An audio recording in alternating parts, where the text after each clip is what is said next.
बालम टाकळी येथे साई दूध डेअरीचे भव्य उद्घाटन विष्णू महाराज गोरडे यांच्या हस्ते संपन्न। शेवगाव तालुक्यातील बालम टाकळी येथे साई दूध डेअरी पशु आहार भव्य उद्घाटन समारंभ बुधवार दिनांक 11 मार्च रोजी सकाळी 9 वाजता मोठ्या उत्साहात पार पडला। हरिभक्त परायण विष्णू महाराज गोरडे यांच्या शुभ हस्ते या डेअरीचे उद्घाटन करण्यात आले। या प्रसंगी गावातील सरपंच, उपसरपंच, चेअरमॅन, व्हाईस चेअरमॅन, दूध उत्पादक शेतकरी, ग्रामस्थ तसेच स्नेहांकित दादासाहेब लोणकर व समस्त लोणकर परिवार मोठ्या संख्येने उपस्थित होते। उपस्थित मान्यवरांच्या हस्ते फीत कापून डेअरीचे उद्घाटन करण्यात आले। यावेळी बोलताना उपस्थितांनी सांगितले की साई दूध डेअरीमुळे परिसरातील दूध उत्पादक शेतकऱ्यांना मोठा फायदा होणार असून त्यांना दूध विक्रीसाठी जवळच सुविधा उपलब्ध होणार आहे। त्यामुळे शेतकऱ्यांना आर्थिकदृष्ट्या दिलासा मिळेल असा विश्वास व्यक्त करण्यात आला।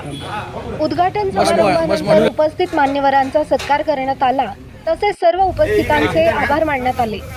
या कार्यक्रमाला श्रावण लोणकर, एकनाथ लोणकर, सर्जेराव लाभू, रामेश्वर लोणकर गावातील अनेक शेतकरी व ग्रामस्थ मोठ्या संख्येने उपस्थित होते। पांडुरंग निंबाळकर, अहिल्यानगर।